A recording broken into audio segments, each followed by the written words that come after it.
What's up everybody? So today we are finally back in the garage and we'll be working on the Civic. It's been a little while, but I finally have all the pieces needed to do the Ek9 5-Lug conversion to the car. So I'll go ahead and show you guys everything I picked up from the original Ek9 suspension, or arms and brakes and everything, as well as all the new pieces we will be using to rebuild it. So let's go ahead and show you everything that we got.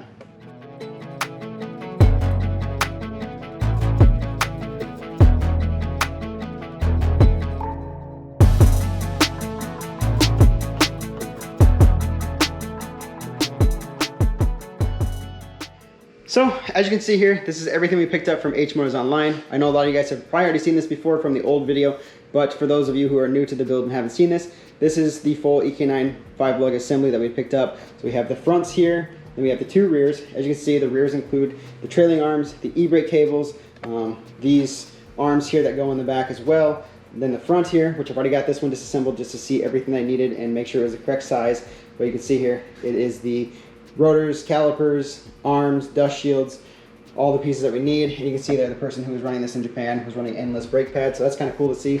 Fortunately, we won't be running anything that crazy on it for this rebuild, but eventually we might be upgrading to it at something else at some point.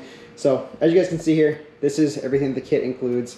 We will be going through replacing all the rotors, pads, replacing the hub assemblies here, the trailing arm bushings. All of these arms appear to be good. We'll just give those a fresh coat of paint, refresh those up, clean this stuff up just so it's nice, new, and looking good. We'll go through, clean up the calipers as well. Everything looks to be good on those, but we will be replacing any of these little brackets inside there. Like I said, we'll be doing the brake pads and rotors, replacing those as well, replacing the lower ball joints, and then popping out the wheel bearings. So this is all the stuff, like I said, we picked up from H Motors. Now let's come over here to the other table, and these are all the replacement parts. So inside this box here is a K-tuned rear trailing arm bushing. This is just the hardened rubber one. This is not the polyurethane one. I'm just kind of going for more of a street spec, nothing too crazy. I don't want to have all the squeaks and stuff from the poly. So this is what we managed to go with this one.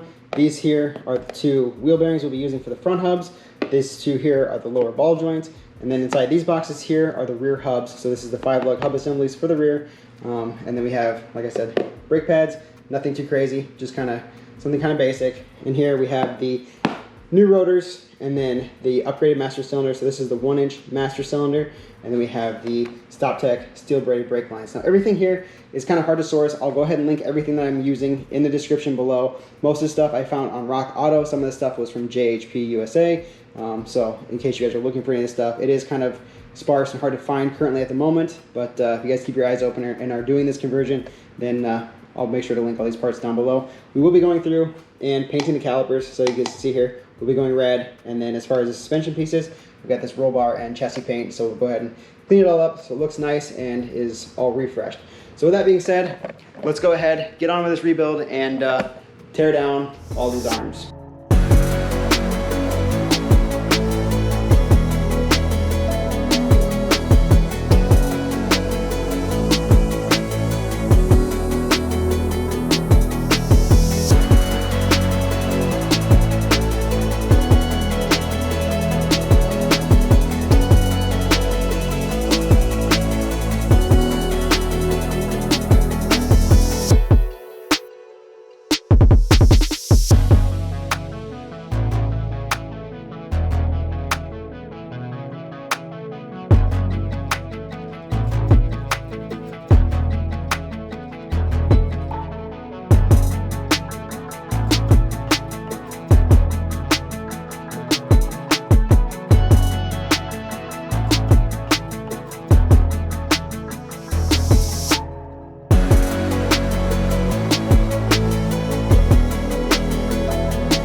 So, as you guys just saw, we got everything removed, or almost everything removed off all the suspension pieces.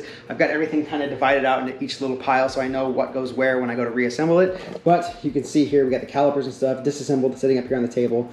Took the brake lines off. We won't be running those anymore because we have the stainless steel ones.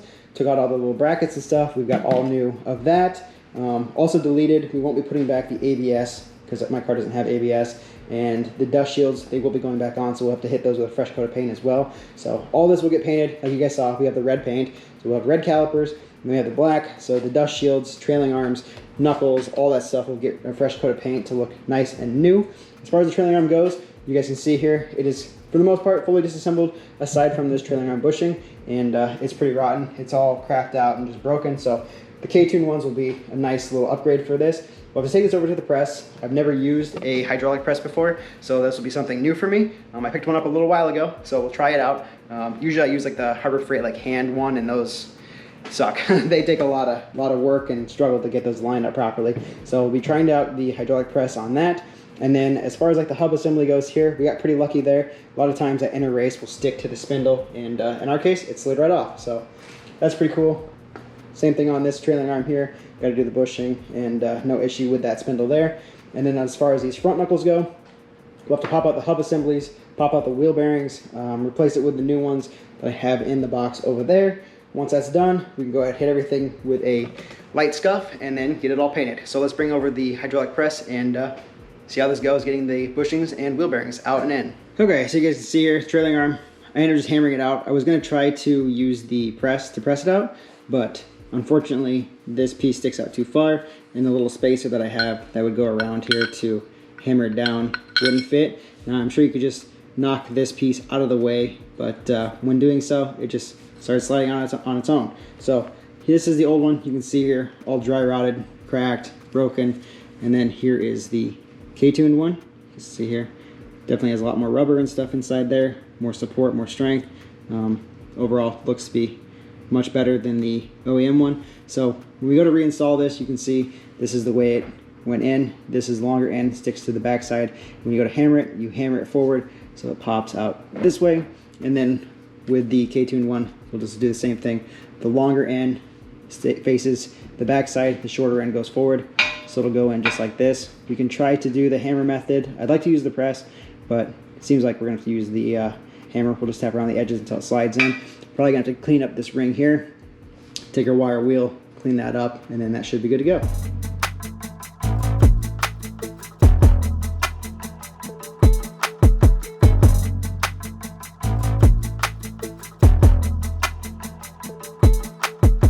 So after fighting it for a little bit, we finally got the press to press in the trailing arm bushings.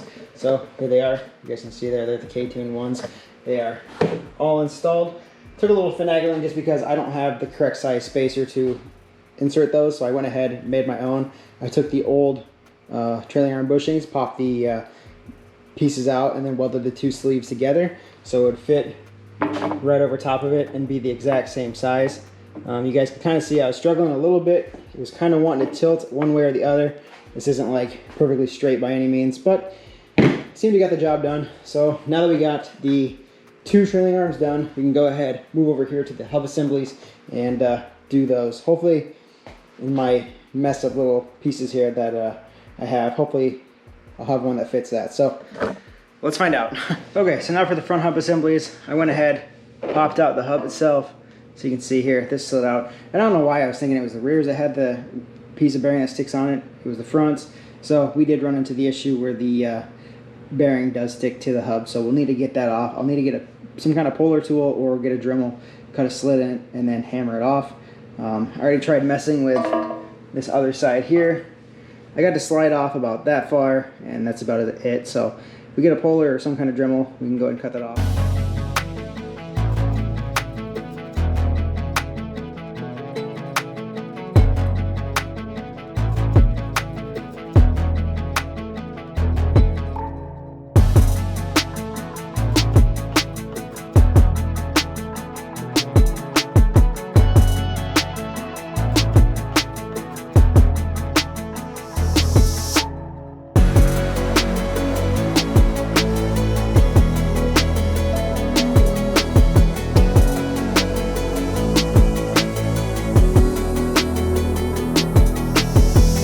Just like that, that bearing piece is off.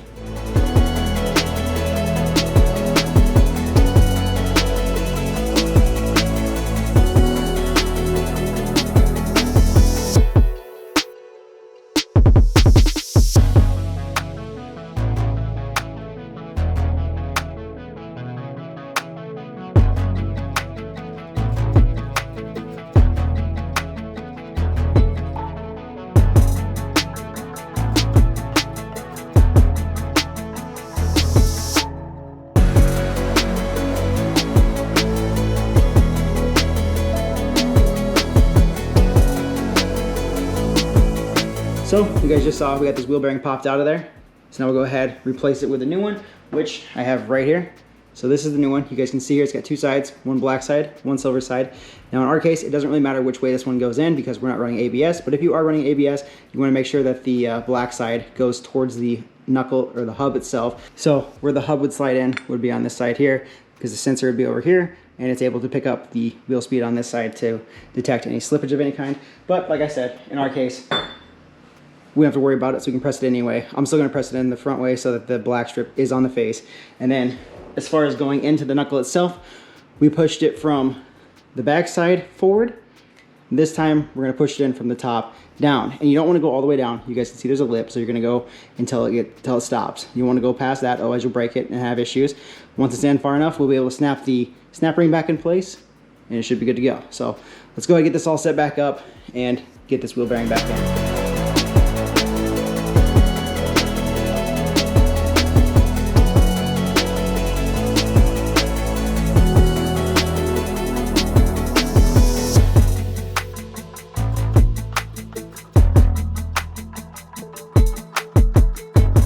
So right there, we got all the tension. It's not gonna go any further. So I'm going to back this off now.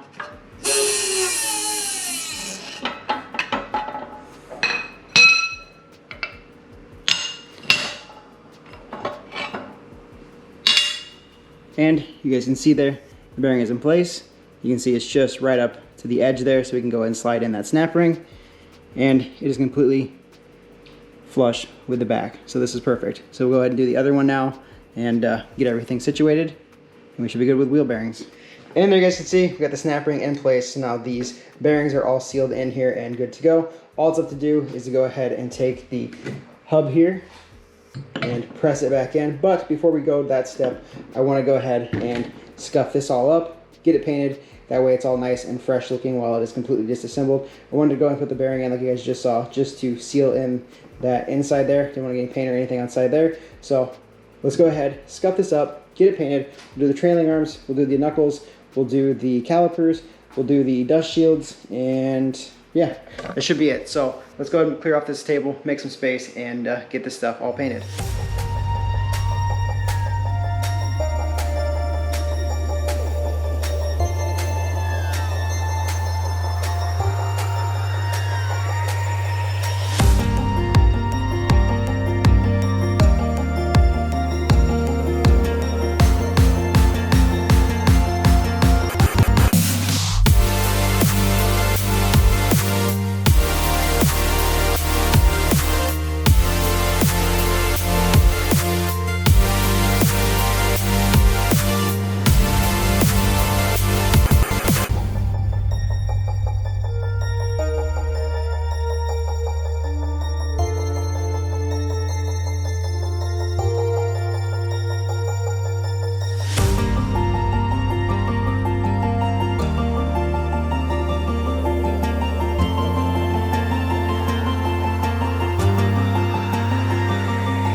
So a couple days later now, everything is cured up and ready to be reassembled. So you guys can see here, this is the final result of everything sprayed out. Never used that VHT chassis paint before. It looks like it did a pretty good job, sprayed out nicely. So we'll see how it holds up as time goes on. But overall, I'm pretty happy with the finish of it. And then as far as the calipers go, you guys can see here, we used the VHT caliper paint as well. I've used this a couple times, actually used it on the 240, and it's been on there for quite a while. So I don't think we're gonna have any issues with that. But with that being said now, we can go ahead, move on with the reassembly process. So we'll go ahead and start over here on the knuckles. We'll put in the lower ball joints, then we'll get to the dust shields, the hub assemblies, and get that all pressed in. And we'll move over here to the trailing arms. We'll get the dust shield on this as well, the hub assemblies, and then we can put on the rotors and get the calipers all put back on here. So with that being said, let's go and continue on and get this stuff put back together. So for the lower ball joint, we picked up this Moog one here. Comes with this new lower ball joint, as you guys can see here. Also comes with a little snap ring, castle nut, and cotter pin. So all we gotta do, take this over to the press, slide the ball joint in there like so, press it in, add our snap ring on the base here, and then the castle nut and cotter pin will go on once we assemble it onto the car.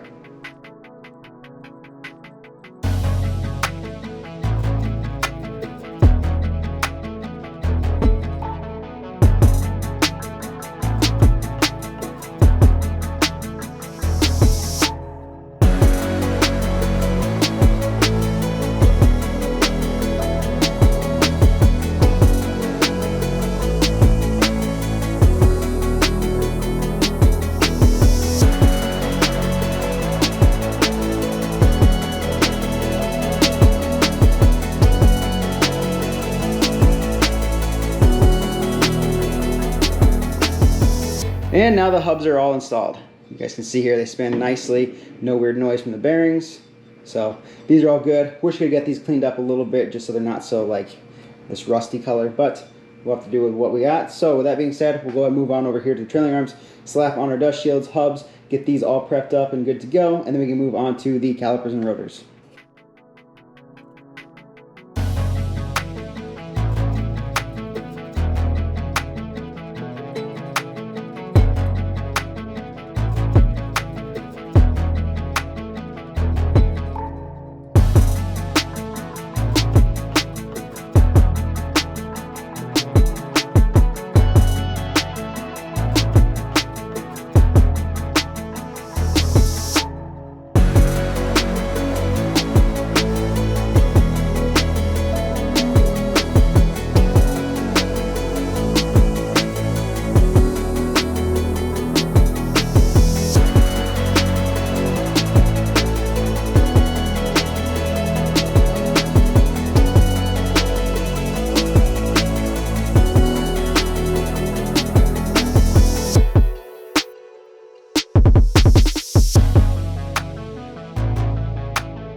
So after a few days worth of work, we finally got everything completed, and I gotta say, it turned out awesome. I'm so glad we spent the extra time and effort of getting everything rebuilt and refreshed, because it looks so good, and I cannot wait to install this on the Civic. It'll be a nice improvement going from the smaller discs in the front to these larger ones from the EK, and then going from drum brakes to disc brakes.